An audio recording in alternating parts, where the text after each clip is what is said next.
Hi, I'm Donna. Thanks for stopping by to redirectyourself.com. Today, I want to talk to you about what to do about racing thoughts. You know, those nagging thoughts that drive us crazy, that we just keep feeling like we can't stop, can't. So please do visit my other video about garbage words if you haven't already seen it.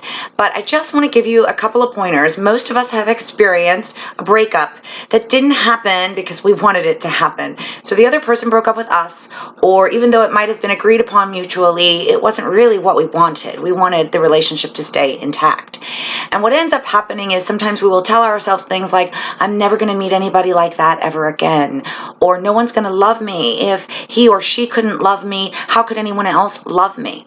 And what we'll do sometimes is end up repeating sort of these phrases to ourselves and reliving past experiences from the relationship, whether they're positive or negative, and telling ourselves, I wish I would have done this, I wish I would have done that, or I should have done this, or I should have done that. And it ends up being much like a hamster in a wheel, going around and around and around, and these thoughts don't really lead anywhere, but they do end up producing a lot of negative emotions, and sometimes even cause us to slip into depression because we have thought so negatively for so long. And often I hear clients say to me, I just can't stop. I'm losing sleep. I can't focus at work, and I just can't stop these thoughts. And when I ask if they've said to themselves sometimes, have you tried to stop and tried to tell yourself, that's it. That's it. I'm done. I'm just not going to think about it anymore. I don't care. Most of us have tried that tactic. That's actually a very smart tactic to use. However, it's the phrasing that's the problem and why it has been ineffective for you. If you've tried it, I'm sure you can relate. So we tell ourselves, I'm not going to think about it anymore. I don't care.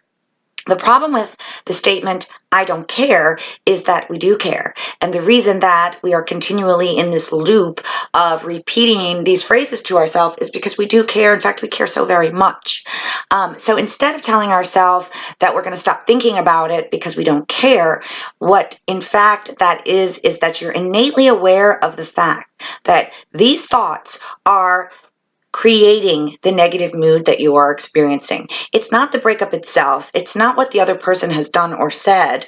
It is, in fact, the thinking, telling yourself you're never going to meet anybody, or there's nobody better for you than that person, or that these things always happen to you, or you should have done things differently, which include garbage words. But instead, telling ourselves, not that we don't care, but a different thought that we actually do believe. And there's a bit of a process involved in that, meaning that you do care. So saying, I don't care, you can't lie to yourself. But if you choose a thought to replace the thought such as, I'm never going to meet anybody better than him or her. Well, when you really analyze that thought, never is a really long time. And the probability of you not meeting another person who is better matched or better suited for you in partnership is highly unlikely.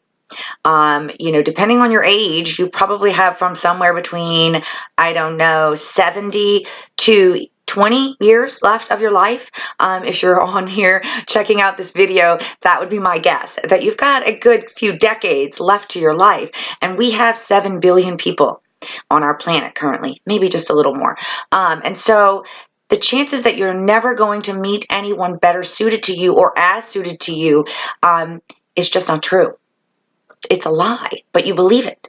So instead, saying to yourself every time the thought crops up, I'm never going to meet anybody better for me. Instead of that, say, wait a minute, that's not true. It might take a while, but I will probably at some point meet someone that is better suited to me. You could also say something like, well, he and I or she and I had a good relationship and I really loved that person, but there might be someone else that I get along with better. After all, we did argue a lot, or after all, we didn't like the same things, or after all, whatever the causes of the breakup were, you fill in the blank with that. Try this out if you're suffering from a breakup and you're feeling really down and you keep telling yourself that you can't stop thinking these racing thoughts. You can. You just have to say something to yourself instead that you believe just as much, if not more, as that negative statement. I hope this helps you, and I hope you'll come back. And don't forget to check out the video on garbage words if you haven't already. See you soon.